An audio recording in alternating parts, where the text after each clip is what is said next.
বাবারে কি মিস করে এটা তো বলার মতো কিছু নাই। আর বেশি খারাপ লেগেছে আমার বোন 16 বছর বাবার ছোঁয়া তো পায় না, কোনো আদর না কথা নেই কিচ্ছু নাই।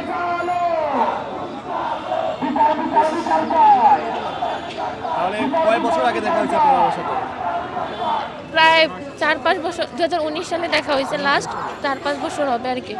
এরপরে আর দেখা হয়নি? না না, যেদিন গন্ডগোল হয়েছে ওই দিন মূলত আমরা হসপিটালে যাওয়ার কথা ছিল, বাট আমার আব্বু 24 ঘন্টা বাসায় থাকার পরেও আমার আব্বু এই ইয়ের মধ্যে ফাঁসে গেছে যে এটা আমার আব্বু জানে এরকম কিছু একটা, তারা মানে জেলে তো নিছে মূলত তারা এই উদ্দেশ্যেই, যারা মিথ্যা সাক্ষী দেয় না তাদেরকে মূলত আটকাই দিছে। এটা তো বিদ্রোহ ছিল না, এটা ছিল হত্যাকাণ্ড। যদিও আমি ছোট ছিলাম, 4 বছর ছিল, কিন্তু আর আমার ভাইয়ের ছিল 2 বছর। আমার বোন তো বাবা দেখেই নাই, বাবার কোনো আদরে পায় নাই। বাবার আটকানোর প্রায় 3-4 মাস পরে আমার বোন হয়েছে। আমার বোন বাবার হাতে পায় না, 16 বছর হয়েছে। একটা মানুষ বাবা ছাড়া বড় হয়েছে, কতটা কষ্ট। আমরা তো অনেক ছোট ছিলাম, এত কিছু তো আমাদের মনে নাই। আমাদেরকে এই সময়গুলো ফিরাই দিতে পারবে? এত কষ্টের দিনগুলো আমরা কত কষ্ট করে দিন যাপন করতে হইতেছে। আমার একটাই দাবি যে এখন বর্তমানে যে অন্তর্বর্তীকালীন সরকার আছে বা যেসব উপদেষ্টা আছে তাদের কাছে একটাই অনুরোধ, যাতে বিটিআরদের খুব তাড়াতাড়ি মুক্তি দেওয়া হোক। 9 জানুয়ারি পরে যাতে আর কোনো ডেট না দেওয়া হয়। আর এই যে 5 দিন সময় আজকে সকালে যেটা দিচ্ছে যে স্বাধীন তদন্ত কমিশন গঠন করা হবে, 5 দিন সময় নিছে। এই 5 দিন যাতে না লাগে, 5 দিনের আগে যাতে 24 ঘন্টার মধ্যে কমিশন গঠন করে এবং এটা সঠিক তথ্য বের করে। আর যারা মূলত এটাতে জড়িত তাদের যত সঠিক বিচার করে।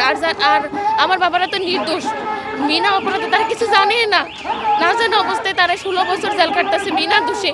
আমাদের পরিবার নষ্ট, আমাদের ক্যারিয়ার কি হওয়ার কথা ছিল, বাবা কাছে থাকলে কি হইতাম তাও শেষ। আমার বাবারও জীবন শেষ, সব কিছু শেষ আমাদের। ওদিক দিয়ে আমার দাদা দাদি নানা নানি সবাই কত কষ্টে আছে, তারাও এখন বৃদ্ধ হয়ে গেছে। মানে মা বাবার সাথে কথা বলার কোনো সুযোগ কোনো কিছুই নেই আমাদের, আমরা এখন নিঃস্ব। আমার আম্মু একটা কিন্ডারগার্টেনে চাকরি করে 5,000 টাকার বেতনে, এখন কি 5,000 টাকা কোনো সংসার চলে? আমি টিউশন করতে হয়, এভাবে কোনো রকম টাইনে টুনে আমাদের সংসার চলতেছে। আর তারা যে এতবার ডেট দেয় সবাই, আমরা তো এক কাছে তো ঢাকা তো কেউ থাকি না, দূরের থেকে আসার জন্য আমাদের তো একটা গাড়ি ভাড়ার কস্টিং আছে। আমাদের 5,000 টাকার বেতনে গাড়ি ঢাকা আসা যাওয়া আমাদের 3-4 হাজার টাকা লাগে।